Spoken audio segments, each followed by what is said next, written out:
Population के according देखा जाए तो पब्लिक ट्रांसपोर्ट उतना अभी कैपेबल नहीं है, क्योंकि ये क्राइसिस पहले भी हो चुके हैं। पहले भी 2008 में लेके 2008 में जब अमेरिका में इश्यूज हुए थे तब पूरे वर्ल्ड वाइड इम्पैक्ट पड़ा था। हम ग्रोइंग कंट्री हैं, हम डेवलपिंग कंट्री हैं, तो हमारी नीड्स बहुत ज़्यादा, तो इस वजह से पेट्रोल हम इंपोर्ट कर रहे हैं, लेकिन हमारी नीड्स में ज़्यादा खर्च हो जा रहा है, इस वजह से उसको हम रिजर्व में नहीं ला पा रहे हैं।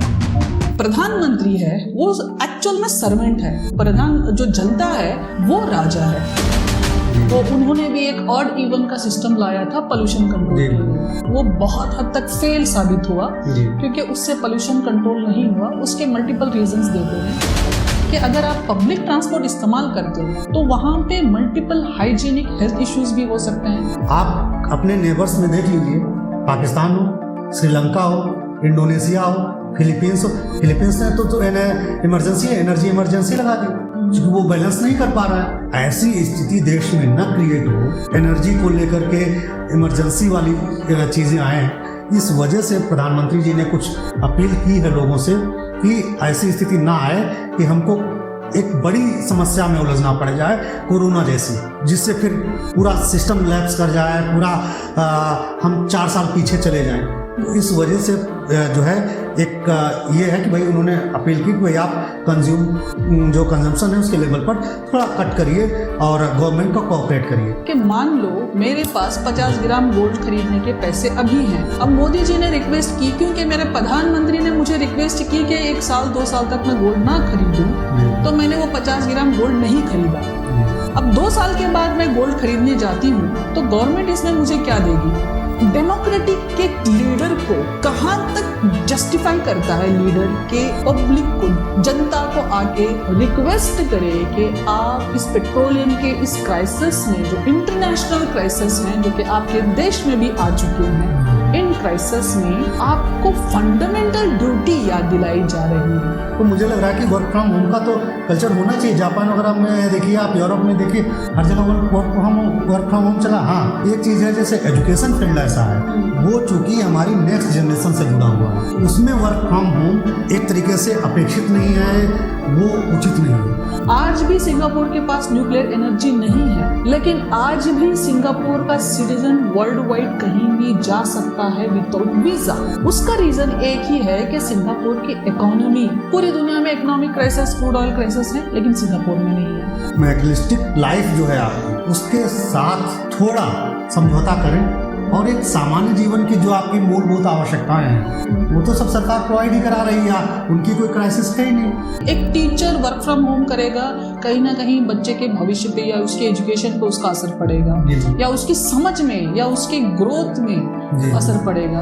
कतर है, बहरीन है, ओमान है, कुवैत है, जो यूएई है, जो मिडिल ईस्ट के जितने सारे जो कंट्रीज हैं, सऊदी अरब हो गया, जो ओमान है, इन सारे कंट्रीज में कितने कंट्रीज ये कह सकते हैं कि hey India, we are there with you in any circumstances, at any condition, at any cost। अब जो बीपीएल में जो गवर्नमेंट राशन दे रही है उसकी क्वालिटी तो हम सब जानते हैं, क्या क्वालिटी होती है उसकी। कई देशों में देखा जाए वहाँ पर ऑफिस वाला कल्ट है ही नहीं, लोग घर से ही ऑपरेट कर रहे हैं, कंपनीज बैठ करके, बस उनका नेटवर्क बना हुआ है, चूंकि अब इंटरनेट का जमाना है, नेटवर्क बना हुआ है, उससे वो ऑपरेट कर रहे हैं। और कोई भी चाहेगा कि वो अपनी हेल्थ अच्छी रखे instead of paying some more money to the petroleum products. लेकिन उसमें भी कुछ लोगों का सोचना है कि हम अपनी गाड़ी से जाएंगे, चूँकि हम सीनियर ऑफिसर हैं, हम एग्जीक्यूटिव हैं, हम सीईओ हैं, तो हम पब्लिक व्हीकल से नहीं जाएं। तो उनका कहना ये है या अपील ये है कि ऐसे लोग जो अकेले जा रहे हैं, अपनी बड़ी बड़ी गाड़ियों का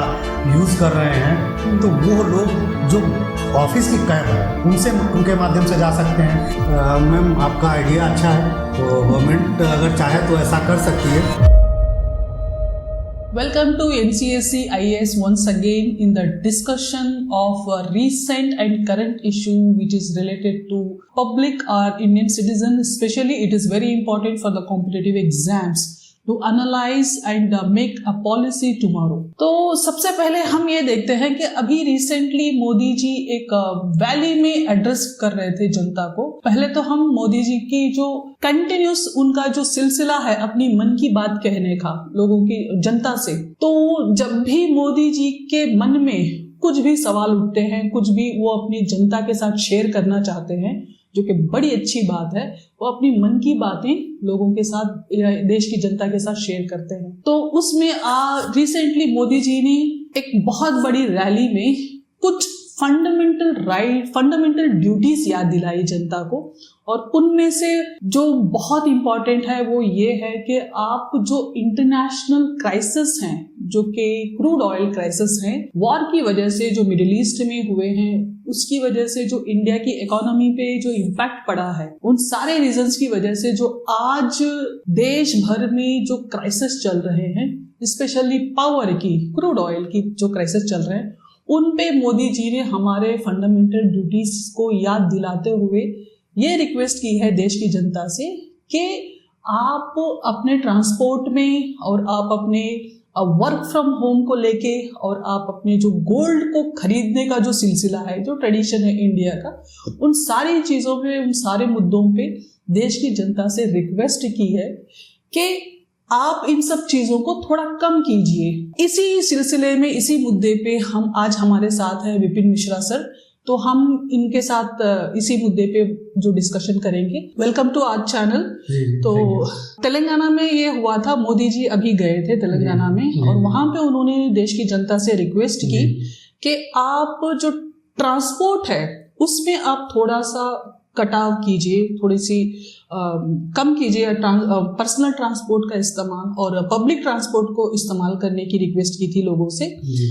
पहले तो मेरा क्वेश्चन ये है आपसे कि सर, इंडिया की जो जनता है उसको हर बार फोर्स किया जाता है, जो फंडामेंटल ड्यूटीज हैं, fundamental duties are implemented on us and it is mandatory, हम पे मैंडेटरी है कि हम फंडामेंटल ड्यूटीज को अपने से हम उसको फॉलो करें, क्योंकि वो कहीं ना कहीं देश की इकोनॉमी में वो योगदान करती है। अब देश के प्रधानमंत्री का कहना कि आप अपने फंडामेंटल ड्यूटीज को समझो और देश का साथ दो, ये अच्छी बात है कि देश का प्रधानमंत्री आके आपको कुछ कह रहा है, मांग रहा है आपसे। और दूसरी बात ये कि जब हमारी फंडामेंटल राइट्स की बात आती है तो कोई भी आके हमसे ये नहीं कहता कि आप ये कर सकते हो। जब ड्यूटीज की बात आती है तो ये प्रधानमंत्री आ जाते हैं कहने को। और इसमें सबसे इंपॉर्टेंट बात जो हम भूल नहीं सकते, we are not living in anarchy, we are not living in monarchy, we are in democracy. बिल्कुल, डेमोक्रेसी में जो प्रधानमंत्री है वो एक्चुअल में सर्वेंट है, जो जनता है वो राजा है।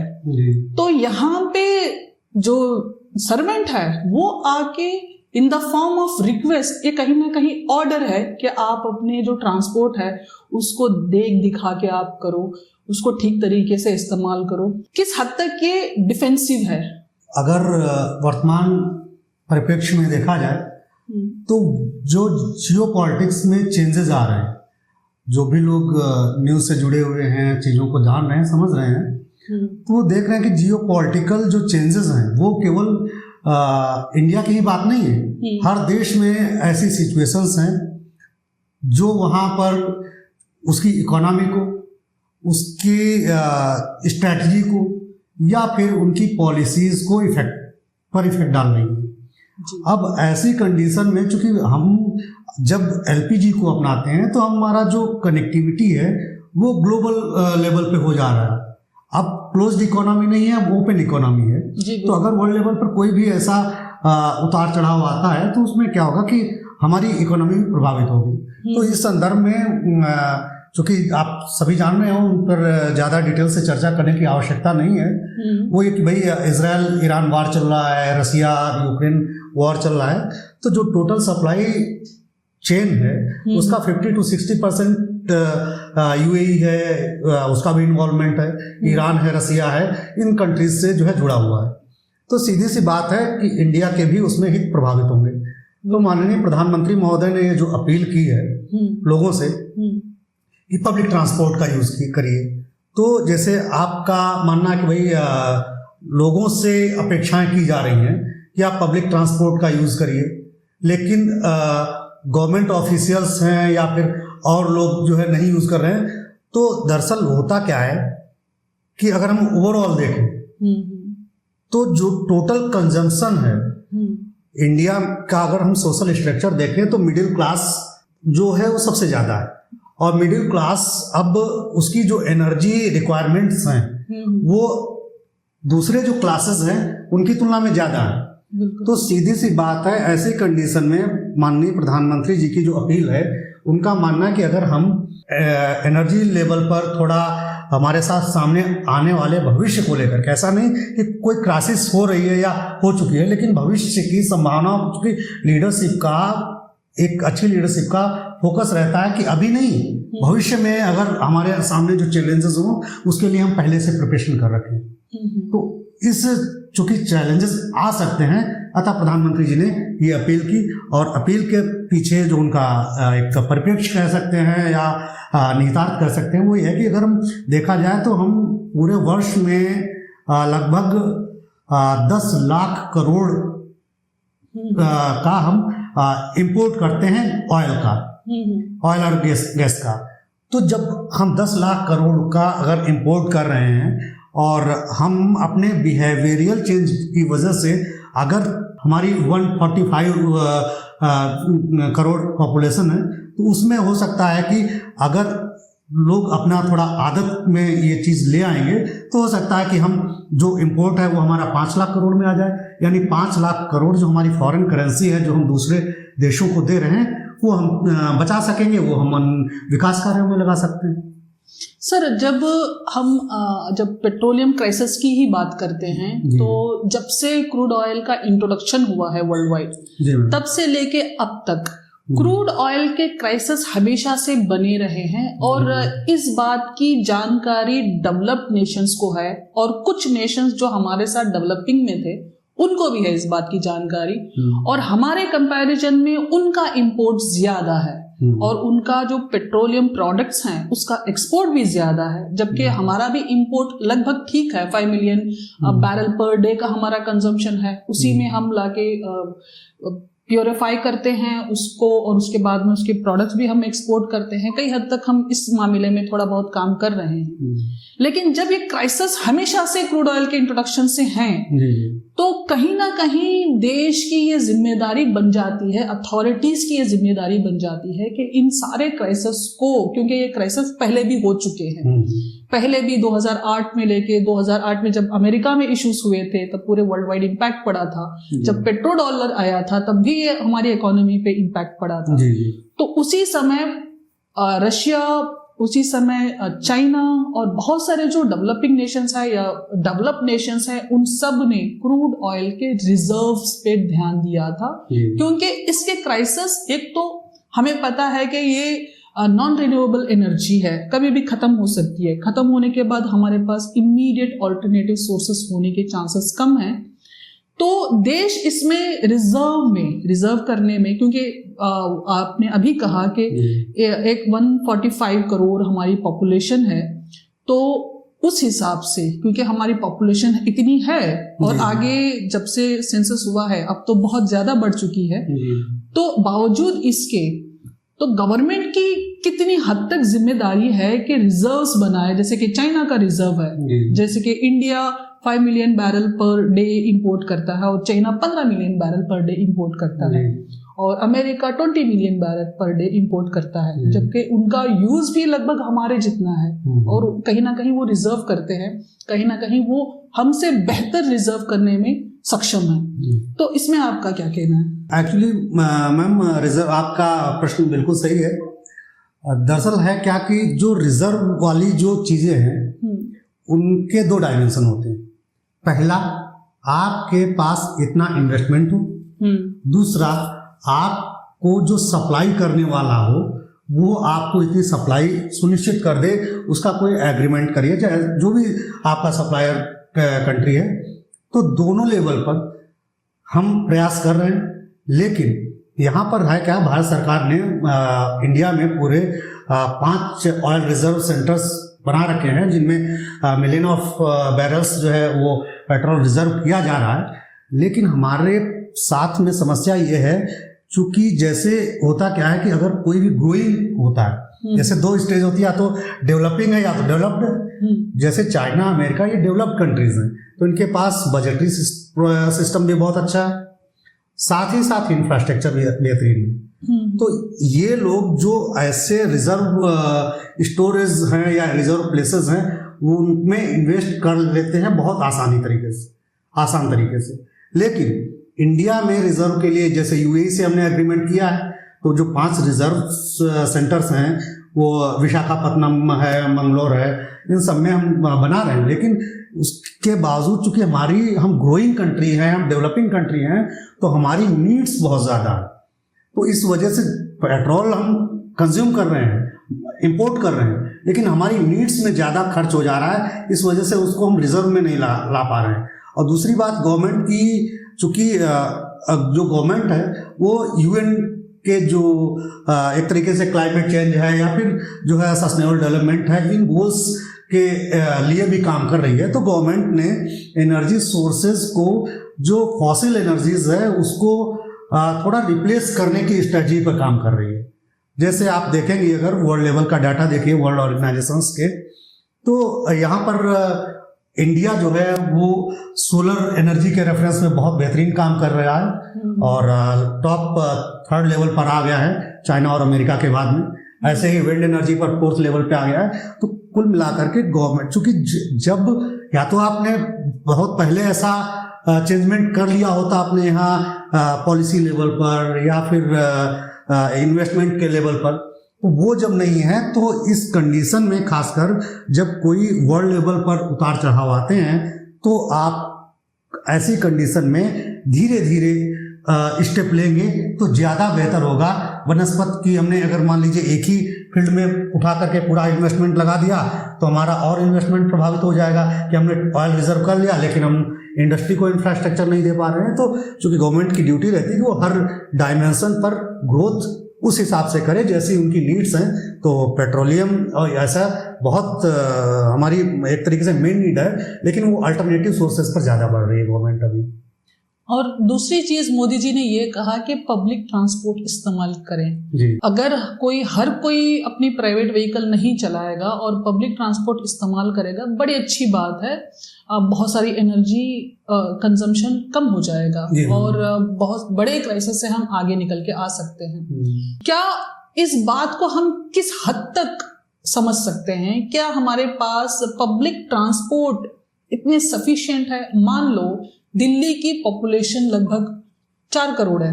अब 4 करोड़ में अगर हम 19-20 भी अगर कर लें, तो कम से कम 1 करोड़ पॉपुलेशन तो काम करने वाली होगी, या स्कूल जाने वाली, कॉलेज जाने वाली, या घर से बाहर निकल के काम करने वाली, जैसे कि हाउस हेल्प के लिए जाती हैं औरतें। कम से कम 1 करोड़ ऐसी पब्लिक है जो घर से बाहर जाके ही उनका लिवलीहुड प्रोड्यूस होता है। क्या ऐसे हालात में क्या इंडिया का, पूरे देश का जो पब्लिक ट्रांसपोर्ट है, ये पूरे अब एटलीस्ट 1/4 ऑफ पॉपुलेशन को अकोमोडेट कर पाएगा सर? बिल्कुल, चूंकि जिस हिसाब से हमारी पॉपुलेशन है, पॉपुलेशन के अकॉर्डिंग देखा जाए तो पब्लिक ट्रांसपोर्ट उतना अभी कैपेबल नहीं है।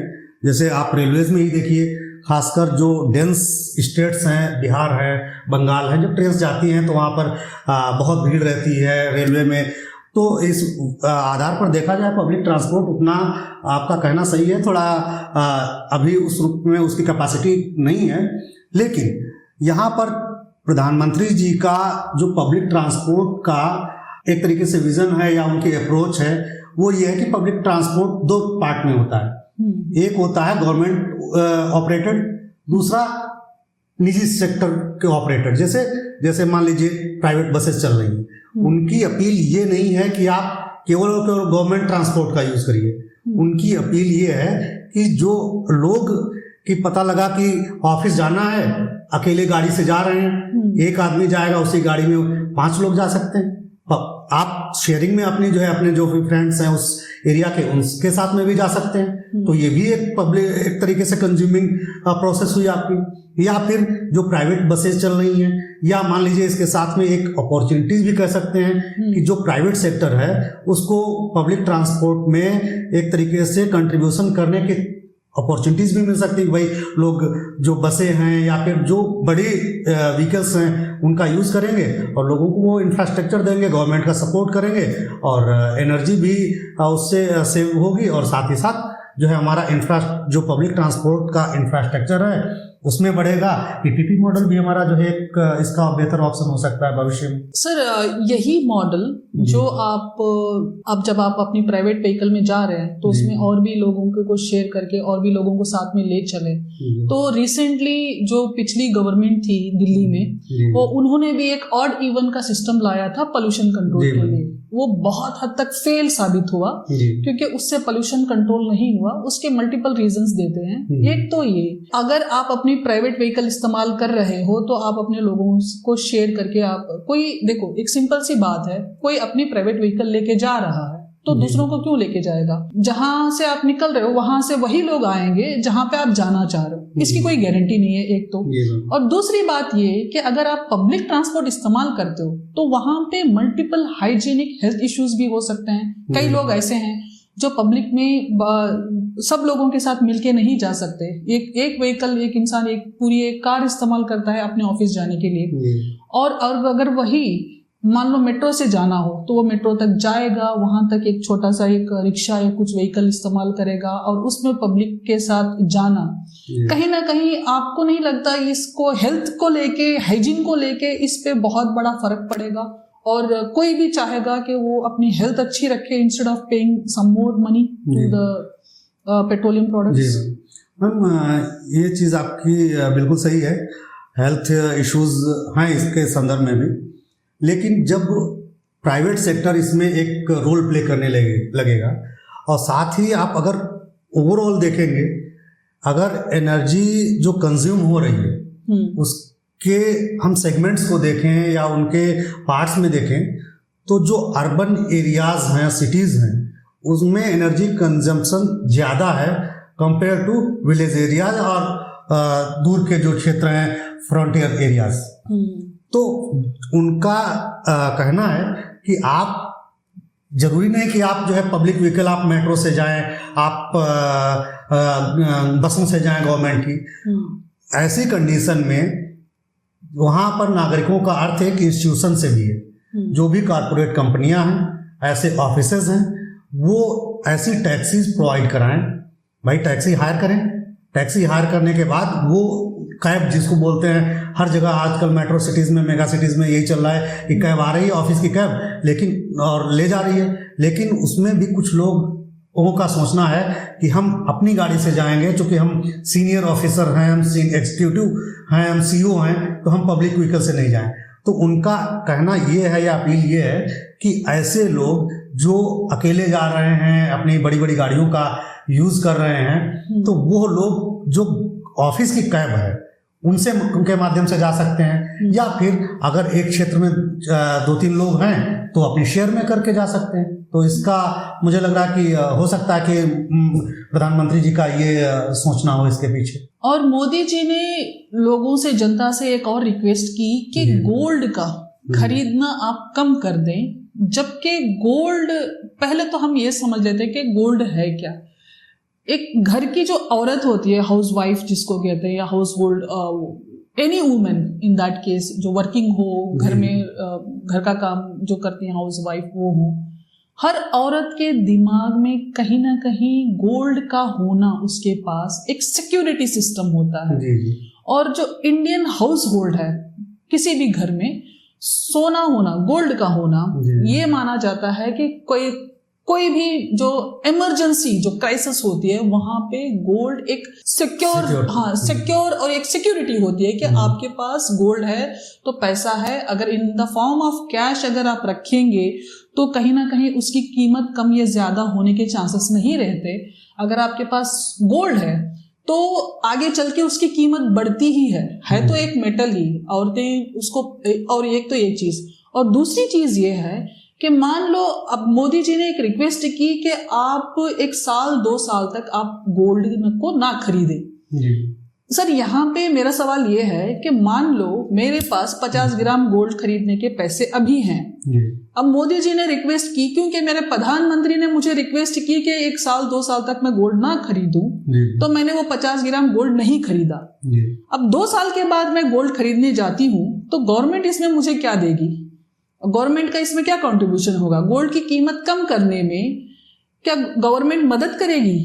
क्या मैं इस बात को मानूं कि गोल्ड की कीमत ज्यादा हो रही है, ना कि इंडियन करेंसी की वैल्यू कम हो रही है? जबकि मेरी समझ में ये आता है कि गोल्ड की कीमत नहीं बढ़ रही है, इंडिया की करेंसी की वैल्यू घट रही है। तो ऐसे हालात में जबकि हमारे ट्रेडिशंस, हमारे कल्चर में, हमारे किसी भी सेरेमनी में, किसी भी जो सोशल पब्लिक गैदरिंग्स होती हैं हमारी सोसाइटी की, उन गैदरिंग्स में any person, any women in that matter कि वो अपने आप को पहन सवर के गोल्ड में वो रहती हैं, तो कहीं ना कहीं वो सोशली अपने आप को बहुत ज्यादा मजबूत मानती हैं उस सिचुएशन में, उस पोजीशन में। क्या ऐसे हालात में to support your government gold का ना खरीदना, क्या ये बात किस हद तक जस्टिफाई है? आपने सही बात कही, क्योंकि किसी चीज को खरीदना, किसी चीज का यूज करना, पहनना, ये हमारा फंडामेंटल राइट है। बिल्कुल। अगर ऐसी चीज है कि भाई मुझे कहे रिस्ट्रिक्टेड है कि ये आप नहीं पहन सकते, ये आप नहीं खरीद सकते, तो ये violation of the fundamental right है। तो ऐसी कंडीशन में बिल्कुल चीजें हैं, ऐसी नहीं होनी चाहिए। लेकिन हमारे जो फंडामेंटल राइट्स हैं उनके साथ में ही हमारे कॉन्स्टिट्यूशन में उनके सब क्लॉज दिए हुए हैं। सब क्लॉज के रेफरेंस में उन्होंने उसमें कहा गया है कि अगर ये आपके फंडामेंटल राइट्स हैं, लेकिन जब देश को जरूरत पड़ेगी, ऐसी सिचुएशन आएगी कि आपके फंडामेंटल राइट्स के साथ थोड़ा कंप्रोमाइज किया जाए, तो वहां पर गवर्नमेंट चाहे तो ऐसे फंडामेंटल राइट्स को रेगुलेट कर सकती है, वहां पर कंट्रोल कर सकती है। जैसे आप आर्टिकल 19, आप स्पीच, फ्रीडम ऑफ स्पीच है, आप बोल सकते हो, लेकिन साथ ही साथ उसमें सब क्लॉज में दिया गया है कि भाई आप किन किन कंडीशंस में नहीं भी बोल सकते हो। आप फॉरेनर हो, आप नहीं बोल सकते हो हर बात पर। तो ये चूंकि सब क्लॉज जो दिए गए हैं, ये इसलिए दिए गए हैं, हमारे राइट्स हम इसको चाहे जैसे यूज करें, क्योंकि आप यूज करिए वो सोसाइटी के अकॉर्डिंग, वो ह्यूमैनिटी के अकॉर्डिंग हो, वो नेशन के अकॉर्डिंग हो, तब आप उनका यूज करिए तो बेहतर है। रही बात गोल्ड को, तो ये बात जो आपने अभी कही कि गोल्ड को लेकर सुरक्षा की दृष्टि से, तो हिंदी के एक बहुत बढ़िया लेखक हुए हैं प्रेमचंद जी। उनका एक उपन्यास है गोदान, सभी ने पढ़ा है। तो प्रेमचंद जी ने लिखा है अपने उपन्यास में कि सोना स्त्री का धन होता है और वो उसकी विपत्ति काल में सुरक्षा प्रदान करता है उसको। तो जब प्रेमचंद जी जैसे लोग आज से 100 वर्ष पहले इस कॉन्सेप्ट पर या इस पर जुड़े थे, तो आज तो और भी हम धीरे धीरे आगे बढ़ रहे हैं। तो ये चीजें खासकर जब अनस्टेबल वर्ल्ड हो, तो फिर उस कंडीशन में और भी ये स्त्री सुरक्षा की चीज हो जाती है। लेकिन साथ ही साथ हमको देखना है कि हम सुरक्षा के कई और साधन स्त्री सुरक्षा के हो सकते हैं। आपके पास अगर पैसा है, आप एफडी बनवा दीजिए महिला की, या कोई महिला है, आप दूसरे प्रॉपर्टी में इन्वेस्टमेंट कर लीजिए। उनका गोल्ड खरीदने का न खरीदने का उद्देश्य ये नहीं कि आप अपनी प्रॉपर्टी को एसेट में न कन्वर्ट करिए, आप उसको एसेट में कन्वर्ट करिए। लेकिन जब आप गोल्ड खरीदेंगे, चूंकि गोल्ड हम इंपोर्ट करते हैं, तो वो पूरा का पूरा पैसा विदेशों में चला जाता है। उनका उद्देश्य यह है कि आप गोल्ड की जगह आप ऐसे एसेट्स में इन्वेस्टमेंट करिए जिससे आपको उससे बेहतर रिटर्न हो, लेकिन जो इंडियन करेंसी है वो फॉरेन ना जाए। ये उनका मूल उद्देश्य है गोल्ड को लेकर के। तो गोल्ड को लेकर के उन्होंने इस परिप्रेक्ष्य में मुझे लग रहा है कि यह अपील लोगों से की होगी। तो ऐसी कंडीशन में मुझे लग रहा है कि लोगों को सपोर्ट करना चाहिए। सर, अभी रिसेंटली हम मिडिल ईस्ट भी हम होके आए हैं, तो वहाँ पे मिडिल ईस्ट का जो सिस्टम है, स्पेशली दुबई, जो सऊदी अरब, वहां पे गोल्ड पे कोई टैक्स नहीं लगता जी।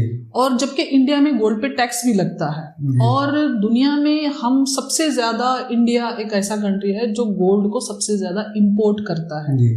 सर देखो, हमारे जब अगर हम हिस्टोरिकल रीजंस भी देखें इंडिया में, जो 15-16 सेंचुरी की बात है, तो यूरोप में गोल्ड ही, इन ट्रेड गोल्ड ही इस्तेमाल किया जाता था। जो इंडिया के जो ट्रेडर्स हैं यूरोप जाते थे, तो वो इन रिटर्न कोई भी प्रोडक्ट वो बेचते थे यूरोपियंस को, इन दैट सेंस ये मिडिल ईस्ट को कोई भी प्रोडक्ट बेचते थे, तो हम इन रिटर्न हम गोल्ड ही लेते थे उनसे। तो तभी हमें सोने की चिड़िया बोला जाता है, क्योंकि हमारे पास सोना ही सोना था। जब उन्होंने अमेरिका फाउंड करने भी गए थे, वहां किसी जमीन ढूंढने के लिए नहीं गए थे, उनका मेन इंटेंशन था कहीं गोल्ड मिल जाए, सोना मिल जाए। तो अगर सोने की कीमत को देख के, या सोने की जो वैल्यू है, वो सोने की जो मेटल की वैल्यू है, वो मेटल की वैल्यू हमने बनाई थी। तो आज हमारी गवर्नमेंट, नंबर 1, महात्मा गांधी जी ने सॉल्ट पे सत्याग्रह किया था। उसका रीजन क्या था? सॉल्ट पे टैक्स लगाया जा रहा था, जबकि गोल्ड हमारे ट्रेडिशंस में, हमारे कल्चर में हर जगह इस्तेमाल होता है। यहाँ तक कि हम किसी देवता को भी हम मुकुट पहनाते हैं गोल्ड का, सोने का हम मुकुट पहनाते हैं। तो हर जगह, किसी भी छोटे से बड़े फंक्शन से लेके, एक शादी ब्याह से लेके, हर जगह, या वुमेन की सिक्योरिटी को लेके, बैंक में कुछ हमें लोन चाहिए वहां से लेके, यहाँ तक कि हमारी दुनिया की हर बैंक, रिजर्व बैंक जो होती है दुनिया की, जो इंडिया की RBI है, पाकिस्तान की PIB है, तो हर तरह की जो बैंक में गोल्ड का रिजर्व होना बहुत ज्यादा जरूरी है। क्या ऐसे हालात आएंगे और क्राइसिस होंगे, तो क्या गवर्नमेंट इस पे क्या इनिशिएटिव ले रही है? देखिए मैम, होता क्या है कि जो जीवन है, जीवन को जीने के लिए 2 तरीके होते हैं। एक सामान्य जीवन, एक मैटेरियलिस्टिक जीवन। प्रधानमंत्री जी का ये कहना है कि आप, चूंकि देश क्राइसिस में जाने की संभावना है देश के, इस वजह से आप मैटेरियलिस्टिक लाइफ जो है आपकी, उसके साथ थोड़ा समझौता करें, और एक सामान्य जीवन की जो आपकी मूलभूत आवश्यकताएं हैं, वो तो सब सरकार प्रोवाइड ही करा रही है, उनकी कोई क्राइसिस है ही नहीं।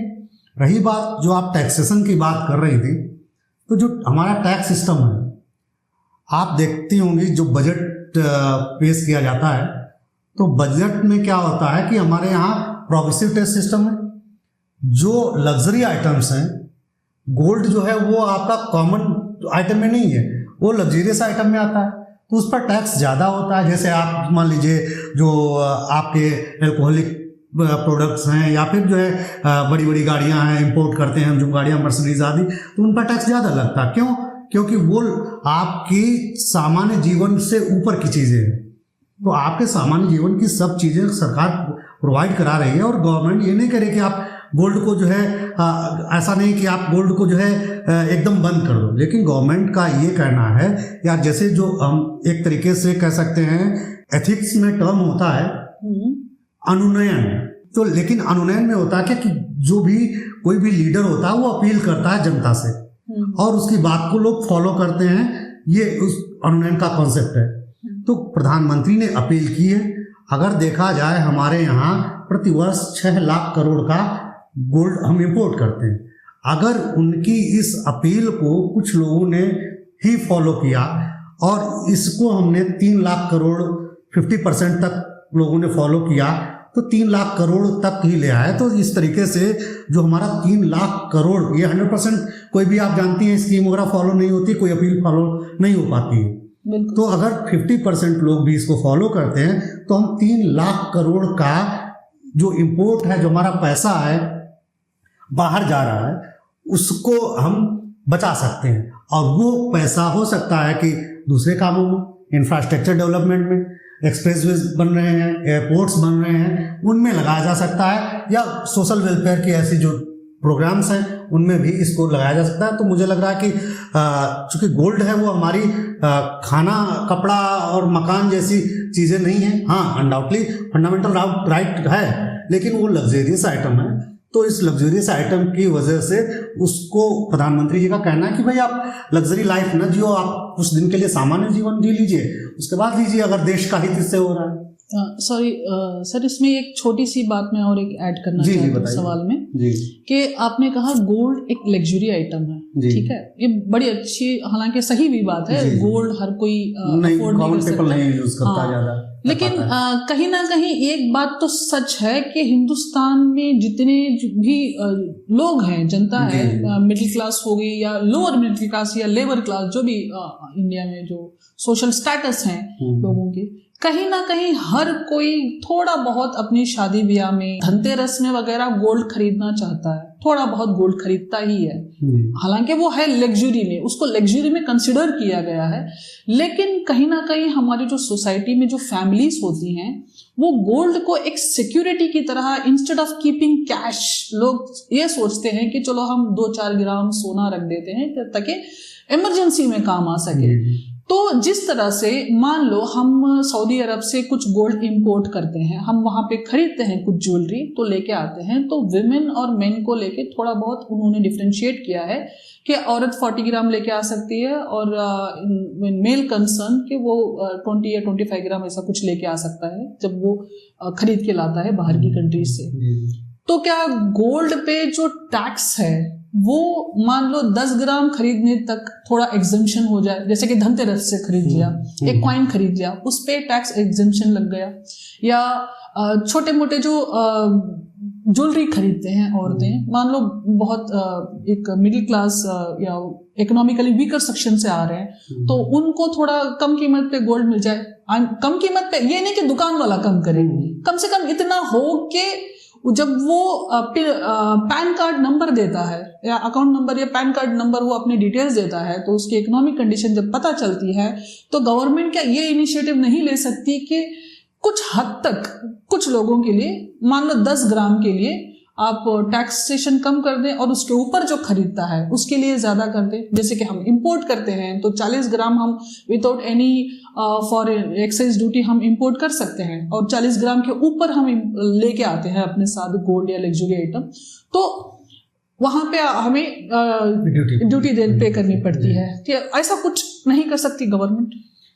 मैम, आपका आइडिया अच्छा है, तो गवर्नमेंट अगर चाहे तो ऐसा कर सकती है, लेकिन दिक्कत यहाँ पर यह है कि जो गोल्ड का ये तो हम लेके आते हैं, ये इंडिविजुअल, लेकिन जो कॉमन पीपल खरीदता है गोल्ड, वो पूरे एक नेटवर्क के थ्रू आता है। उसका पूरा प्रॉपर कंपनीज है, बिजनेस है, कंपनीज को वहां पर चूंकि वो 40 ग्राम नहीं ला रही, वो 4 किलो लेके आएगी, तो उसको प्रॉपर वही टैक्स पे करना पड़ेगा।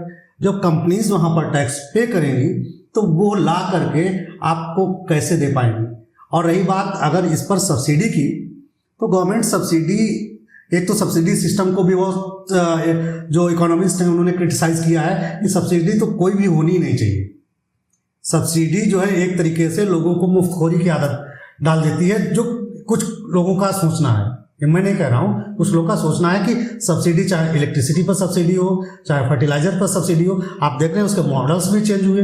जैसे पहले क्या होता था कि कंपनीज को मिलती थी सब्सिडी, अब डायरेक्ट मान लीजिए कंज्यूमर के ही, जैसे एलपीजी सब्सिडी जो है डायरेक्ट कंज्यूमर के उसमें आ रही है अकाउंट में। तो होता क्या कि सब्सिडी उन चीजों पर दी जा रही है या देनी चाहिए जो हमारे लिए बहुत एसेंशियल है, जिनके बिना एक कॉमन पीपल रह नहीं सकता है। उसके लिए जैसे मान लीजिए गैस है, बहुत कॉमन चीज है, फर्टिलाइजर है, चूंकि हमारा एग्रीकल्चर रिलेटेड जो है हमारी कंट्री है, तो सीधी सी बात एग्रीकल्चर में फर्टिलाइजर पर सब्सिडी की अपेक्षा की जा सकती है, चूंकि उसमें एग्रीकल्चर जो 500 बीघे का मालिक है वो भी खरीदेगा फर्टिलाइजर, और जो जिसके पास 1-2 बीघे है वो भी खरीदेगा 1 एकड़ 2 एकड़। तो ऐसी कंडीशन में सब्सिडी गवर्नमेंट उन्हीं प्रोडक्ट्स पर देती है जो एक तरीके से बहुत ही जरूरी है या मूलभूत हमारी आवश्यकताएं हैं, बेसिक नीड्स हैं, उन्हीं पर। और जो कहिए आपकी कपड़ा है हम इंपोर्ट करेंगे उस पर सब्सिडी दे, या फिर अगर कहिए कि कोई मान लीजिए सामान्य आदमी है, वो कहे कि भाई हमको जो है कोई एक अच्छी गाड़ी चाहिए, हमारे पास एक ही गाड़ी है तो हमको सब्सिडी ज़्यादा मिले, कोई चौथी गाड़ी ले रहा है तो उसको सब्सिडी नहीं मिलनी चाहिए, उसको उस पर सब्सिडी लगनी चाहिए। तो ये मैम थोड़ा चूंकि इकोनॉमी का टर्म है, तो इस वजह से इसमें पूरा इकोनॉमिकल सर्कल जुड़ा हुआ है, तो इस वजह से गवर्नमेंट उस पर ऐसे सब्सिडीज वगैरह तो नहीं दे सकेगी, लेकिन हाँ ये ज़रूर है गोल्ड को लेकर के जो गवर्नमेंट की अपील है अगर वो की जाती है तो इसका एक बेनिफिट हो सकता है। खासकर ये कोई भी लीडरशिप है वो अपने लिए नहीं करे, देश के लिए करे। तो लीडरशिप आपको यहाँ पर गवर्नमेंट लीडरशिप और गवर्नमेंट में अंतर रखना पड़ेगा। वो इंडिविजुअल लोग हो सकते हैं, ये इंस्टीट्यूशनल है। तो वो नेशन एक इंस्टीट्यूशन है, तो वो इंस्टीट्यूशन के वेलफेयर के लिए कह रहे हैं, न कि जो है किसी पर्सनल उसके लिए। तो मुझे लग रहा है बेनिफिट्स जी। अब यहाँ पे सवाल ये उठता है कि वहां पे क्रूड ऑयल क्राइसिस हुए हैं मिडिल ईस्ट में, वो क्राइसिस कहीं ना कहीं एक बटरफ्लाई इफेक्ट करते हैं, क्योंकि हमारे जो जितने सारे 2 टियर 3 टियर मेट्रोपॉलिटन सिटीज हैं, उन सारे सिटीज में जितना सारा फूड प्रोडक्ट है वो हम बाहर से या नियर बाई जो एग्रीकल्चर लैंड है वहां से हम सिटी में लेके आते हैं। तो ये यहाँ पे ट्रांसपोर्ट का इस्तेमाल होता है। अब क्योंकि क्रूड ऑयल का प्राइस ज्यादा हो गया या कम हो गया, या क्रूड ऑयल जो पेट्रोलियम है जो डीजल है उसका प्राइस ज्यादा हो गया या कम हो गया, हर चीज का इम्पैक्ट इन ट्रांसपोर्ट पे पड़ता है। और इसकी वजह से कहीं ना कहीं हमारे जो ईडेबल प्रोडक्ट्स हैं, जैसे कि अरहर की दाल है, चावल है, गेहूं है, सब्जियां हैं, इन सब की कीमत बढ़ जाती है। और जो शहर में जो इंसान जो भी लोग खरीदते हैं शहर में, वो समझते हैं कि ये सारा पैसा किसान को जाएगा, हालांकि ये सारा पैसा आपका क्रूड ऑयल में जाता है, नंबर 1। अब क्रूड ऑयल में हम ये देखते हैं कि क्रूड ऑयल तो हम इंपोर्ट करते हैं, चलो इंपोर्ट करते हैं, और एक्चुअल में जो क्रूड ऑयल का पर लीटर कीमत जो है वो 35 से 40 रुपए है, जो एक्चुअल में जो हम इंपोर्ट करते हैं। और उसको पूरा प्योरीफाई करने के बाद जो डीजल और पेट्रोलियम प्रोडक्ट्स निकलते हैं वो लगभग 40 से 45 से 50 रुपए तक उसकी कीमत हो जाती है। और स्टेट टैक्स लगाता है उस पे, और सेंटर भी टैक्स लगाता है। स्टेट लगभग 20 रुपीज उस पे टैक्स लगाएगा, सेंटर जो पूरे स्टेट कश्मीर से कन्याकुमारी तक सेंटर सेम टैक्स रखेगा। इसीलिए स्टेट की कम या ज्यादा टैक्स होने की वजह से कुछ स्टेट में पेट्रोल डीजल की कीमत कम ज्यादा होती है। अगर हम गवर्नमेंट क्या ये नहीं कर सकती कि जो एक्चुअल में वो इंपोर्ट करते हैं वो वैल्यूएशन रखे, और जो उसको प्रोडक्ट बनाने में जो खर्चा लगता है वो वैल्यूएशन रखे इंस्टेड ऑफ टैक्सेशन? क्या सेंट्रल गवर्नमेंट क्रूड ऑयल पे टैक्स कम नहीं कर सकती, या स्टेट गवर्नमेंट इसमें कंट्रीब्यूट नहीं कर सकती? क्योंकि जो हमारे ईडेबल प्रोडक्ट्स हैं उन पे इसका बहुत ज्यादा असर पड़ता है, और ये बटरफ्लाई इफेक्ट इतना ज्यादा हो जाता है। लगभग एक हाउस होल्ड में मान लो अगर आप अरहर की दाल अगर 200 रुपए पर किलो ले रहे हो, तो एक 3 से 4 लोग होते हैं एक न्यूक्लियर फैमिली में। जॉइंट फैमिली तो अब रही नहीं, वो बहुत एक्सेप्शनल केसेस में होती है। तो 300-400 रुपए सिर्फ वो दाल पे कंजम्पशन होता है, जबकि हमारी 150 से 200 करोड़ जो पॉपुलेशन है लगभग रोज की दाल खाती है, एटलीस्ट एक मील में तो दाल कंजम्पशन करती है।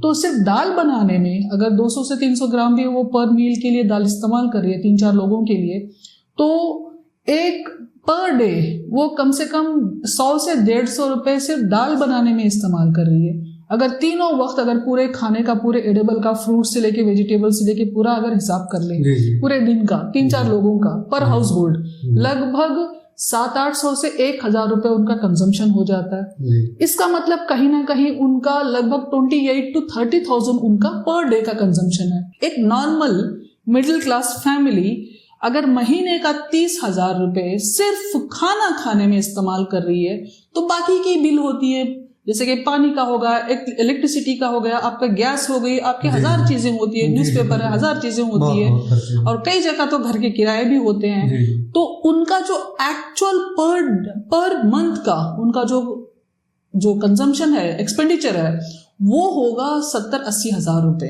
जो मैं इसमें कहीं भी लग्जरी नहीं है, कहीं गोल्ड नहीं है, कहीं आपकी लग्जरी कार नहीं है, आप EMIs में चला रहे हो, अब बहुत रीजनेबल जिंदगी गुजारा कर रहे हो आप। तो ऐसे हालात में गवर्नमेंट, जबकि वो एक मिडिल क्लास फैमिली, बहुत रेयर केस होता है उनको APL मिले, बहुत रेयर केस होता है। अब जो BPL में जो गवर्नमेंट राशन दे रही है उसकी क्वालिटी तो हम सब जानते हैं क्या क्वालिटी होती है उसकी, और उसकी क्वालिटी पे हम कभी और डिस्कशन करेंगे।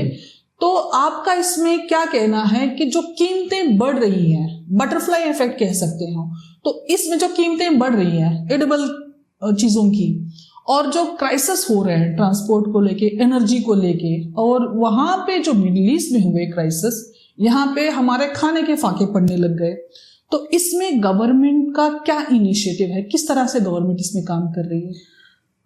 मैम, चूंकि आपका जो क्वेश्चन है उसमें कई डायमेंशन, पहला एक तरीके से एनर्जी क्राइसिस है या वर्ल्ड क्राइसिस है या मिडिल ईस्ट क्राइसिस है, वो उससे क्रिएटेड है एनर्जी क्राइसिस, और एनर्जी क्राइसिस से क्रिएटेड है आपकी इन्फ्लेशन।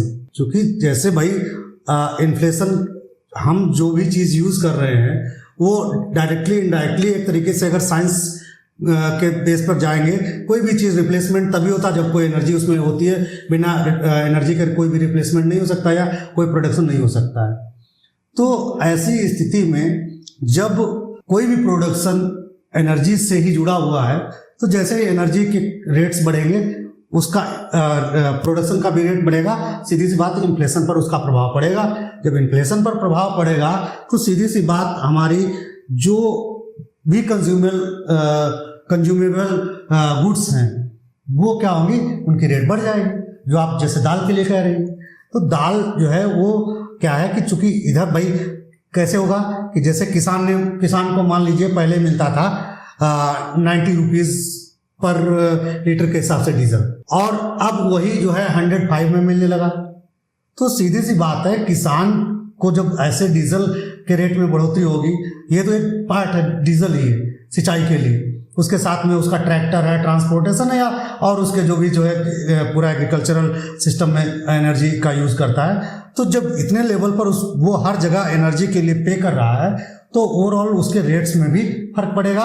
प्लस उसके साथ में जो कि ट्रेड और ये सब जुड़े हुए हैं, डोमेस्टिक ट्रेड वगैरह, तो उनमें भी जो है रेट्स में फर्क पड़ेगा। अब ऐसी कंडीशन में गवर्नमेंट के पास यही होता है कि गवर्नमेंट के सामने दो डायमेंशन है, इन रेट्स को कैसे कंट्रोल किया जाए। एक तो इसका सीधा फार्मूला है कि हम एनर्जी प्रोडक्ट्स पर सब्सिडी दे दें। गवर्नमेंट पेट्रोलियम पर सब्सिडी दे रही है। अभी अगर देखा जाए पिछले दो महीने से, तो अगर देखा जाए तो जो ऑयल इंपोर्ट कर रही हैं कंपनीज, उनका इस समय घाटा लगभग 1600 करोड़ का हुआ है। सीधी सी बात, कंपनी कोई घाटे में तो नहीं चलाएगा। ऐसी स्थिति में गवर्नमेंट कंपनी को सब्सिडी के रूप में, भाई अगर गवर्नमेंट कंपनीज ही रोक देंगी तो पूरा जो है सिस्टम ये कोलैप्स कर जाएगा। तो गवर्नमेंट उनको सब्सिडी देती है और उससे जो है कॉमन पीपल तक जो है उसका बेनिफिट जाता है, जिससे रेट्स वेरिएशन नहीं आता है। आप देखेंगे अगर अपने पेट्रोल की ही बात करें, डीजल की बात करें, या जो है गैस की बात करें, एलपीजी गैस की, आप अपने नेबर्स में देख लीजिए, पाकिस्तान हो, श्रीलंका हो, इंडोनेशिया हो, फिलीपींस हो। फिलीपींस ने तो एनर्जी इमरजेंसी लगा दी क्योंकि वो बैलेंस नहीं कर पा रहा है। तो ऐसी स्थिति देश में न क्रिएट हो कि भाई एनर्जी को लेकर के इमरजेंसी वाली चीजें आए। इस वजह से प्रधानमंत्री जी ने कुछ अपील की है लोगों से कि ऐसी स्थिति ना आए कि हमको एक बड़ी समस्या में उलझना पड़ जाए, कोरोना जैसी, जिससे फिर पूरा सिस्टम लैप्स कर जाए, पूरा हम 4 साल पीछे चले जाएं। तो इस वजह से जो है एक ये है कि भाई उन्होंने अपील की कि भाई आप जो कंजम्पशन है उसके लेवल पर थोड़ा कट करिए और गवर्नमेंट को कोऑपरेट करिए। दूसरा ये, आप उनकी सप्लाई चेन को सुनिश्चित करें। सप्लाई चेन, अगर मान लीजिए हमारे रेट कब बढ़ रहे हैं, जब हमारे पास डिमांड ज्यादा है और उसकी सप्लाई कम है, तभी रेट बढ़ेंगे। अगर गवर्नमेंट के पास सप्लाई, आपके पास डिमांड मान लीजिए आपके पास 50 रुपीज या 50 लीटर की या 50,000 बैरल की है, गवर्नमेंट आपको 55-60,000 बैरल दे रहा है, प्रोवाइड करा रहे हैं, तो रेट नहीं बढ़ेंगे। तो ऐसी स्थिति में गवर्नमेंट एक तो इधर जो है सब्सिडीज प्रोवाइड करा सकती है, जिससे रेट कंट्रोल हो सकते हैं। दूसरा ये कि वो उसकी सप्लाई सुनिश्चित कर दे। तीसरा भी इसका डायमेंशन ये है कि वो एनर्जी के अल्टरनेट्स खोजे। एनर्जी के अल्टरनेट्स हैं, जैसे मान लीजिए आप देखते होंगे कि आपके भी बहुत परिचित में ऐसे लोग होंगे जो इलेक्ट्रिक व्हीकल यूज कर रहे हैं। बिल्कुल। तो वो क्या है, उसके कई बेनिफिट्स हैं। एक तो पोल्यूशन में कंट्रोल हो रहा है, प्लस उनको जो है पेट्रोल के लिए लाइन में नहीं लगना पड़ रहा है, अपना व्हीकल लाए, घर पे चार्ज किए, अपने लेके निकल गए। अगर ऐसी कंडीशंस आ रही हैं फ्यूचर में कि भाई एनर्जी को लेकर के, सप्लाई वगैरह को लेकर के, तो उस कंडीशन में क्या होगा कि जो इलेक्ट्रिक व्हीकल हैं वो तो खूब यूज़ करेंगे, जो ऐसे पेट्रोल और डीजल आदि पर डिपेंड है उनके थोड़ा प्रभाव पड़ेगा। तो ये चीज़ में मुझे लगा कि ये 3 विकल्प अगर गवर्नमेंट अपना लेती है तो इसका सोल्यूशन निकल सकता है। जी सर, यहाँ पे मैं एक और चीज़ ऐड करना जी चाहूँगी बताइए। कि मोदी जी ने आके जनता से रिक्वेस्ट किया कि आप ये ऑप्शंस आप ये करो।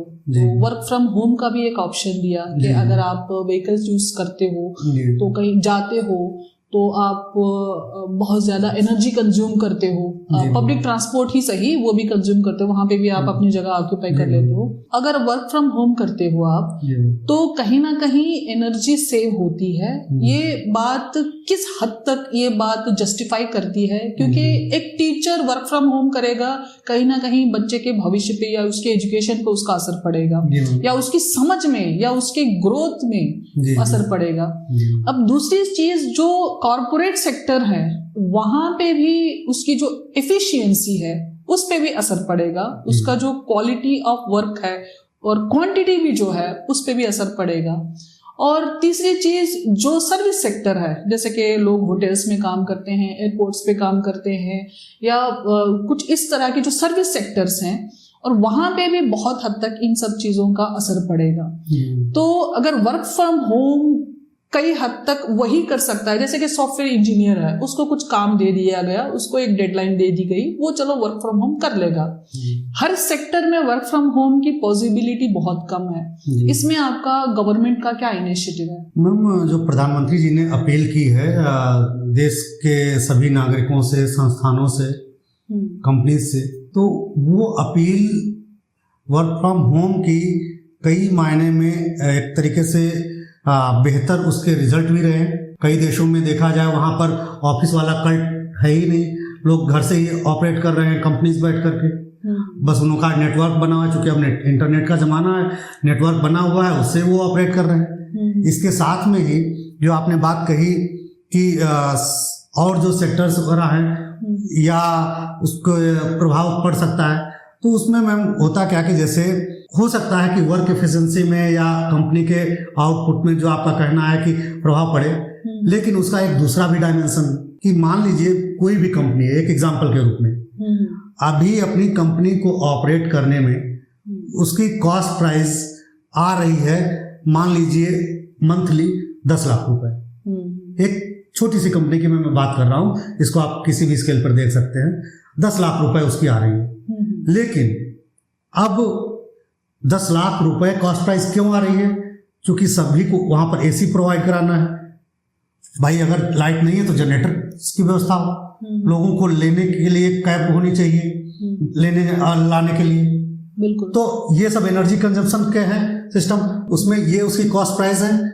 जब कंपनी के कॉस्ट प्राइस कट हो जाएंगे, मान लीजिए 10 लाख रुपए अभी उसे ऑपरेट करने में लग रहा था, उसको अगर बेनिफिट वहां पर से उसकी कॉस्ट प्राइस आ गई 5 लाख रुपए, 6 लाख रुपए मंथली, तो 4 लाख रुपए की उसकी सेविंग हुई। तो अगर उसके जो आउटकम्स हैं कंपनी के वो 1 लाख के प्रभावित भी हो जा रहे हैं, तब भी तो 3 लाख की कंपनी की बचत होगी। तो मुझे लग रहा है कि वर्क फ्रॉम होम का तो कल्चर होना चाहिए। जापान वगैरह में देखिए, आप यूरोप में देखिए, हर जगह वर्क फ्रॉम होम चला। हाँ, एक चीज है, जैसे एजुकेशन फील्ड ऐसा है, वो चूंकि हमारी नेक्स्ट जनरेशन से जुड़ा हुआ है, बिल्कुल, उसमें वर्क फ्रॉम होम एक तरीके से अपेक्षित नहीं है, वो उचित नहीं है। क्योंकि बच्चे की जो बोलते हैं ना कि बच्चे के सीखने की जो एक तरीके से स्कूल एक मंदिर है, वहां बच्चा जाता है, सीखता है। तो ऐसे जो फील्ड हैं, ऐसे सेक्टर्स हैं, वहां पर वर्क फ्रॉम होम नहीं होना चाहिए और कॉमन जगह पर वर्क फ्रॉम होम होना चाहिए। बिल्कुल सर, पहले भी देखा है बहुत सारे ऐसे लीडर्स और जिन्होंने इकोनॉमी पे काम किया है, इकोनॉमिस्ट ही प्राइम मिनिस्टर बने थे हमारे देश के। तो वहाँ पे ऐसे क्राइसिस आए थे, एलपीजी आया था, बहुत सारी चीज़ें हुई थी। तो एक एग्जाम्पल ये भी है कि लीडर कैसा होना चाहिए, लीडर किस तरह से इकोनॉमी को पुल अप करता है। कई तरह के एग्जाम्पल हैं, अगर हम वर्ल्ड वाइड भी देखें। Let's take Singapore. In that case Singapore के हालात ऐसे थे इन 1960s 1970s की बात है। वहां पे जापान ने सिंगापुर को ऑक्यूपाई कर लिया था और जापान ने सिंगापुर को छोड़ दिया। ब्रिटेन ने ऑक्यूपाई कर लिया था सिंगापुर को, और सिंगापुर बहुत ज्यादा नीड में था कि कम से कम ब्रिटेन आके सिंगापुर को प्रोटेक्शन दे, डिफेंस में प्रोटेक्शन दे। रिक्वेस्ट की यूके जाके सिंगापुर के लीडर ने कि भाई हमें आप कम से कम जो हमारा जो डिफेंस सिस्टम है उसको देख लो, आओ हमारे कंट्री में रुक जाओ। मलेशिया के पास जाके रिक्वेस्ट की, कुछ दिन मलेशिया ने सिंगापुर पे सपोर्ट किया, सिंगापुर को मलेशिया के अंदर में ले लिया और उसके बाद एज ए डिफरेंट स्टेट, और कुछ वक्त के बाद सिंगापुर को छोड़ दिया। उसके बाद सिंगापुर में बहुत ज्यादा इलिटरेसी थी, बहुत ज्यादा अनएम्प्लॉयमेंट था, एजुकेशन मतलब लवलीहुड के तो लाले पड़े थे, खाने पानी के तक लाले पड़े थे, हाइजीनिक नहीं था, वाटर सप्लाई नहीं था, कुछ भी नहीं था। और वहां पे कोई भी नेचुरल मिनरल हो, क्रूड ऑयल हो, ऐसी चीजें तो नहीं थी। इट वाज जस्ट वहां पे एक सोर्स था, वो भी पानी का, वो भी समंदर का, जो पाक स्टेट है, एक स्टेट था जहां पे पूरी दुनिया के लगभग 20% या उससे थोड़ा 25% 30% वहां पे पूरी दुनिया के शिप्स आते जाते थे। रास्ते में पड़ता था मलक्का स्टेट है, और रास्ते में पड़ता था सिंगापुर। अब जब उस कंट्री को जापान ने रिजेक्ट कर दिया, मलेशिया ने रिजेक्ट कर दिया, यूएसए की आर्मी दरवाजे पे खड़ी थी, ब्रिटेन ने रिजेक्ट कर दिया, हर तरीके से हर जगह से रिजेक्टेड कंट्री, एक छोटा सा कंट्री जिसके अपने कोई रिसोर्सेस नहीं है, ना ह्यूमन रिसोर्स तक उसका ठीक नहीं था, हेल्थ उसकी अच्छी नहीं थी, एजुकेशन नहीं था, स्किल्ड नहीं थी, कुछ भी नहीं था। तो ऐसे हालात में सिर्फ एक लीडर वहां से निकलता है, हर कंट्री जाके वो रिक्वेस्ट करता है कि मेरे कंट्री में आओ, मैं आपको टैक्स एग्जम्पशन देता हूँ, वहां पे आके आप फैक्ट्री ओपन करो, मैन्युफैक्चरिंग फैक्ट्री आप ओपन करो, जो रॉ प्रोडक्ट है वो बाहर की कंट्री से लाओ, और लेबर मैं दूंगा आपको, मैन्युफैक्चरिंग इंडस्ट्री ओपन करो और वहां पे आके मेरे लोगों को जॉब दो। एक तो एक इनिशिएटिव, और दूसरा ये कि वहां पे जबकि क्रूड ऑयल जो पेट्रोलियम प्रोडक्ट हैं, क्रूड ऑयल की जो क्रूड ऑयल रिफाइनिंग कंपनीज वहां पे ओपन की, इंडस्ट्रीज ओपन की, वहां पे पेट्रोलियम प्रोडक्ट्स बनाए गए और पूरी दुनिया में वर्ल्ड वाइड सप्लाई किया गया। और जो रिफाइनिंग इंडस्ट्रीज थी क्रूड ऑयल की, जस्ट 3-4 साल में दुनिया की सबसे बड़ी और सबसे पहली ऐसी कंपनी बन गई जो कि दुनिया में सब जगह क्रूड ऑयल एक्सपोर्ट कर रही है। सिंगापुर की बात है ये। सिर्फ एक लीडर ने, forget about democracy, forget about communist government, forget about any other thing, I am talking about leadership and diplomatic relationship. वो कंट्री ऐसे हालात में नहीं था कि किसी भी कंट्री के साथ वो तू मैं करे, और वो कंट्री इस हालात में नहीं था कि ये कह सके ये देखो मेरा डिफेंस, ये देखो मेरा न्यूक्लियर पावर। आज भी सिंगापुर के पास न्यूक्लियर एनर्जी नहीं है, लेकिन आज भी सिंगापुर का सिटीजन वर्ल्ड वाइड कहीं भी जा सकता है विदाउट वीजा। उसका रीजन एक ही है कि सिंगापुर की इकोनॉमी, अब पूरी दुनिया में economic crisis, crude oil crisis है, लेकिन सिंगापुर में नहीं है। पूरी दुनिया में अनएम्प्लॉयमेंट क्राइसिस है, सिंगापुर के सिटीजन को अनएम्प्लॉयमेंट नहीं मिल रहा। इंडिया बहुत बड़ा कंट्री है, इस बात को हम नहीं भूलेंगे।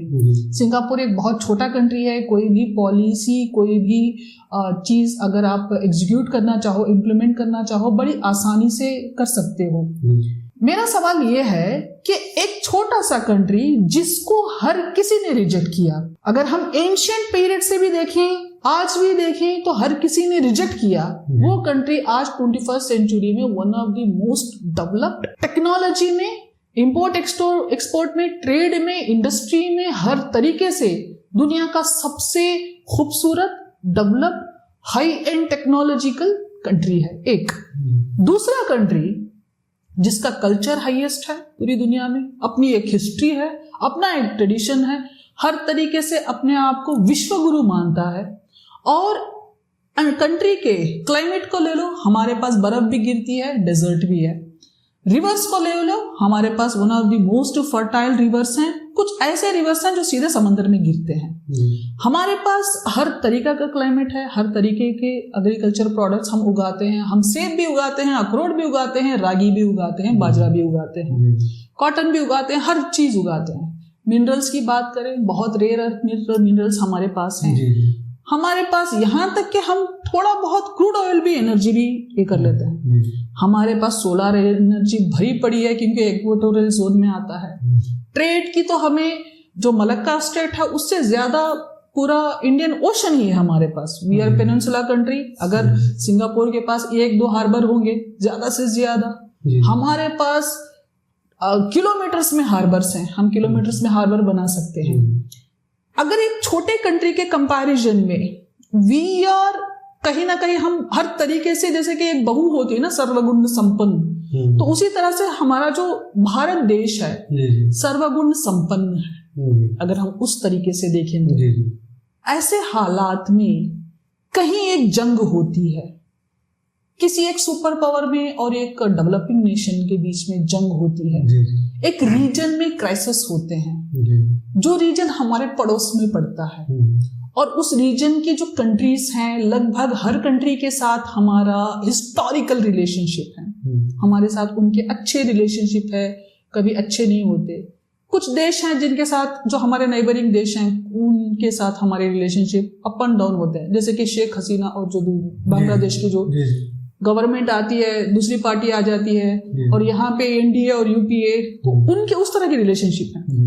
जब बात मिडिल ईस्ट की आती है, सिंगापुर के अभी हमने बात की, वहां पे उनके पास एक ही हथियार था, वो था डिप्लोमेटिक रिलेशंस। तो इंडिया के डिप्लोमेटिक रिलेशनशिप कैसे होने चाहिए मिडिल ईस्ट में, जबकि ऐसे क्राइसिस में ऐसा कौन सा कंट्री है जो खुलेआम हमारा सपोर्ट करे, इंडिया के साथ खड़ा हो जाए। जैसे कि हमने ऑपरेशन सिंदूर में भी देखा, इंडिया के साथ कोई नहीं खड़ा था, जबकि हमने देखा टर्की बाकायदा पाकिस्तान के साथ खड़ा था। जबकि इंडिया के साथ पाकिस्तान के कंपैरिजन में we are doing much better. उनके रिसोर्सेस, हमारे रिसोर्सेस, उनकी करेंसी वैल्यू, हमारी करेंसी वैल्यू, उनके लीडरशिप, हमारी लीडरशिप, हमारे कल्चर, हमारे ट्रेडिशन, हमारे डिप्लोमेटिक रिलेशनशिप कहीं ना कहीं हर तरीके से स्ट्रांग होने चाहिए थे। जबकि यूएनओ बना था, उसके बाद सुपर पावर्स ने अलग अलग ऑर्गेनाइजेशंस बनाए थे। India had the capacity to choose not to join, and India had the capacity to declare himself as non align. I don't like to align with you, ये इंडिया की capacity थी। लेकिन आज हम डिप्लोमेटिक रिलेशनशिप में, आज हम India के इस तरह के क्राइसिस में, क्या ये एक डेमोक्रेटिक के लीडर को, ये कहां तक जस्टिफाई करता है लीडर के एक पब्लिक को, जनता को आके रिक्वेस्ट करे कि आप इस क्राइसिस में, इस पेट्रोलियम के इस क्राइसिस में, जो इंटरनेशनल क्राइसिस हैं, जो कि आपके देश में भी आ चुके हैं, इन क्राइसिस में आपको फंडामेंटल ड्यूटी याद दिलाई जा रही है। ये किस हद तक जस्टिफाइंग है? इसमें कहीं ना कहीं ये लगता है कि हमारे डिप्लोमेटिक रिलेशनशिप कंट्री से, जैसे कि अभी कतर है, बहरीन है, ओमान है, कुवैत है, जो यूएई है, जो मिडिल ईस्ट के जितने सारे जो कंट्रीज हैं, सऊदी अरब हो गया, जो ओमान है, इन सारे कंट्रीज में कितने कंट्रीज ये कह सकते हैं कि hey India, we are there with you in any circumstances, in at any condition, at any cost. क्या हमारी रिलेशनशिप इतने स्ट्रांग है? तो मैम, इस प्रश्न को लेकर के 2-3 पक्षों को पर बात की जा सकती है। कि पहली बात, जैसे आपने सिंगापुर से कंपेयर किया, जब हम अपने ईस्ट में जाते हैं, सिंगापुर की जब हम बात करते हैं, तो सिंगापुर की जो 70s की जो कंडीशंस थी, तो अगर देखा जाए तो इंडिया में भी जब देश स्वतंत्र हुआ था 1947 की जो कंडीशंस हैं, आप उस समय की एनसीईआरटी पढ़िए, एक पोस्ट इंडिपेंडेंट करके एनसीईआरटी है, तो उसको पढ़िए, तब लगेगा कि देश उस समय कैसा था, हमारा डेमोक्रेटिक सिस्टम कैसा था, हमारी गवर्नमेंट कैसी थी, हमारी इकोनॉमिकल कंडीशंस कैसी थी कि हमारे पास खाने के लिए नहीं था, हमको अमेरिका से गेहूं मंगाना पड़ रहा था। हमारे पास जो है टेक्नोलॉजी के लेवल पर कैसे थे कि पता लगा कि हमारे पास कोई भी टेक्नोलॉजी नहीं थी, हमको सब जो है रसिया और अमेरिका के सामने हाथ खड़े फैलाने पड़ रहे थे। तो जो एक ग्रोथ होता है वो ग्रोथ होता है आपको टाइम रिलेटेड ग्रोथ। तो जैसे जैसे टाइम चेंज हुआ ग्रोथ के कॉन्सेप्ट्स भी वैसे वैसे बदलते गए। तो जैसे जैसे हमने अभी तक की यात्रा की ग्रोथ हुआ, चाइना ने यात्रा की ग्रोथ हुआ, सिंगापुर ने यात्रा की उसका भी ग्रोथ हुआ। तो ग्रोथ और डिक्लाइन दोनों एक दूसरे से जुड़े हुए हैं। जैसे आप देखेंगे कि रोम एक समय यूरोप का सबसे एलिट सिटी था, सबसे प्रॉस्परस सिटी था, क्योंकि वो उसके जोग्राफिकल कंडीशन ऐसी ही थी। इस वजह से पूरे यूरोप का ट्रेड रोम के थ्रू होता था, रेड सी के थ्रू। ऐसे ही आप देखेंगे लंदन में भी वही था। लेकिन आज की डेट में लंदन का भी डाउनफॉल स्टार्ट हो गया। न्यूयॉर्क उसकी तुलना में कई जगह कई गुना अच्छा कर रहा है। इसकी तुलना में जो है स्विट्जरलैंड बहुत बढ़िया कर रहा है। इसकी तुलना में और जो यूरोप की सिटीज़ हैं वो भी बेहतर कर रही हैं। तो समय के साथ साथ में कुछ चीज़ें बढ़ती हैं और गिरती भी। बिल्कुल। तो भारत के संदर्भ में भी वैसे ही रहा।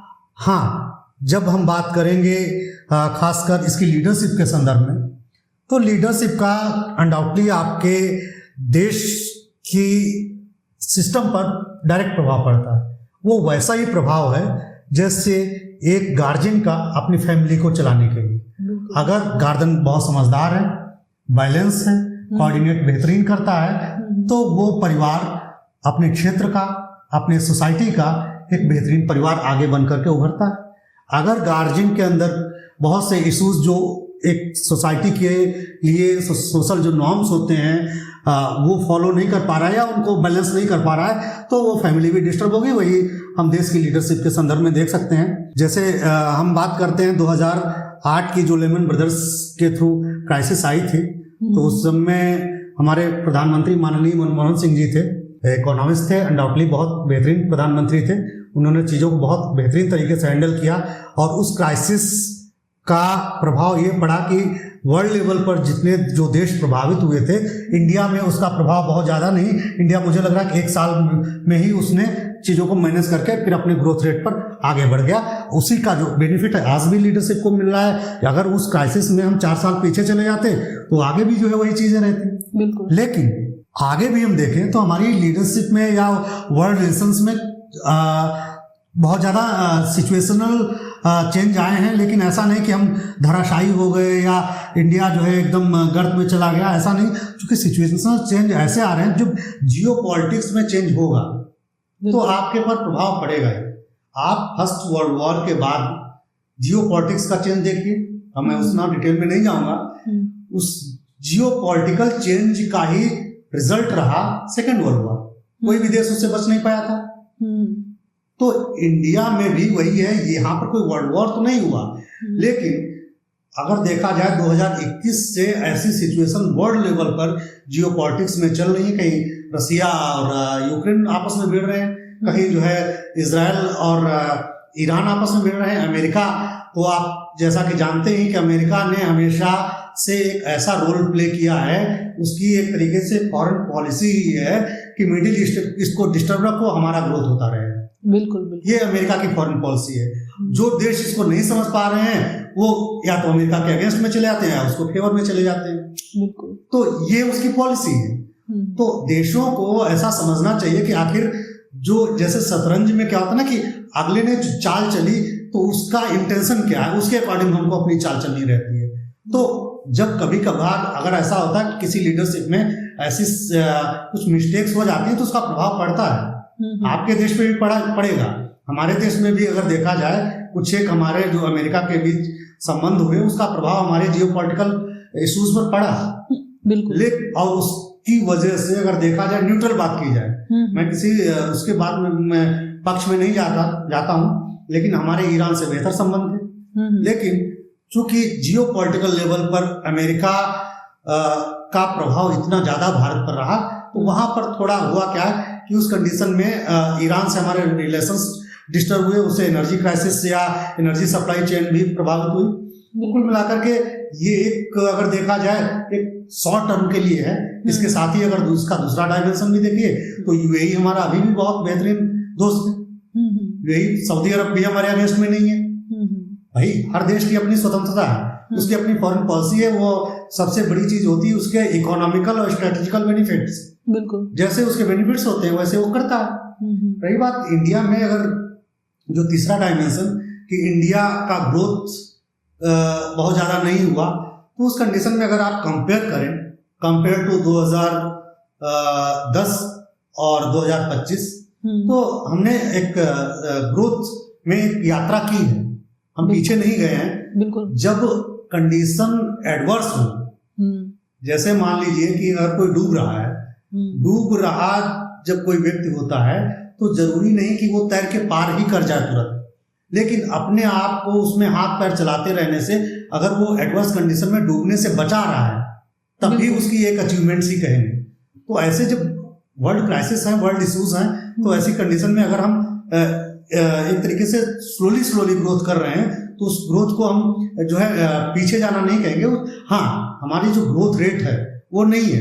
हालांकि अगर हम वर्ल्ड बैंक का डाटा देखें तो पिछले 4-5 वर्षों से जो इंडिया की ग्रोथ रेट है वो 5.5, चाहे IMF का डाटा हो चाहे इसका हो, 5.5, 5.6 इस रेशियो में रही है। जबकि चाइना अमेरिका का ग्रोथ रेट डाउन रहा है, तो वो इतनी बड़ी इकोनॉमी है तो इस वजह से वो वर्ल्ड लेवल पर ऐसे जो इश्यूज आते हैं उनको आसानी से झेल लेते हैं। अब जो हम चूंकि अभी वनरेबल कंडीशन में हैं, हम डेवलपिंग कंडीशन में हैं, तो ऐसे इश्यूज में का डायरेक्ट इफेक्ट हमारे ऊपर पड़ता है। बिल्कुल। जैसे क्या होता है कि कोई भी क्राइसिस आती है तो सबसे पहले कौन प्रभावित होता है? जो वनरेबल सेक्शन रहता है। बिल्कुल। तो वही हमारी भी कंडीशन है। अब धीरे धीरे क्या है कि हमको अपनी फॉरेन पॉलिसी में खासकर 2025 के बाद से एक बड़े विजन के साथ चेंजमेंट की जरूरत है। तो इसको देख करके अगर लीडरशिप रखेगी कि भाई हमको फॉरेन रिलेशंस कैसे रखने हैं, आगे का भविष्य हमसे कैसे निर्धारित होगा, इसके आधार पर हम धीरे धीरे अपने रिलेशंस को बढ़ाएंगे तो हम बेहतर कंडीशन में होंगे। हाँ, एडवर्स कंडीशंस हैं अनडाउटली, तो हम बेहतर कंडीशन में जाने की संभावना है। मोदी जी की जो रिक्वेस्ट थी देश की जनता से, इसमें हमने देखा कि बहुत सारे पॉजिटिव और नेगेटिव इम्पैक्ट्स थे। ये आप पर है कि आप इसको किस तरह से लें, या आप फंडामेंटल ड्यूटीज को निभाते हो, या आप देश के प्रधानमंत्री के साथ आप जुड़ के देश की कुछ क्राइसिस से बाहर निकलने में देश की सहायता करते हो, या प्रधानमंत्री का साथ देते हो, इंडियन इकोनॉमी का साथ देते हो। देखो, कहीं ना कहीं अल्टीमेटली बात यही है कि देश के प्रधानमंत्री भी यही चाहते हैं कि हमारी जिंदगी आसान हो, अच्छे से हो, और हम भी यही चाहते हैं कि हमारे जिंदगी में या हमारी जो डेली लाइफ है उसमें ज्यादा कॉम्प्लिकेशंस ना हो, और हमारी जो हाउस होल्ड लाइफ है, हमारी जो सेविंग्स है, हमारे जो एक्सपेंडिचर है, उन सब में कहीं ना कहीं हम भी यही चाहते हैं कि बचत हो और हम खुशहाल जिंदगी जिएं। हमारे घर में हो, हमारे शहर में हो, या हमारे देश में हो, हम कहीं भी हो, हम यही चाहेंगे कि हम एक खुशहाल जिंदगी जिएं। और इन सारी चीजों में ये आप पर डिपेंड करता है या हम पर डिपेंड करता है, देश की जनता पर डिपेंड करता है, क्या वो देश के प्रधानमंत्री से इस बात को लेके, पॉलिसीज और डिप्लोमेटिक रिलेशनशिप को लेके प्रधानमंत्री से सवाल करें या प्रधानमंत्री का साथ दे। ये आप पर डिपेंड है। Thank you so much sir for joining us. Thank you.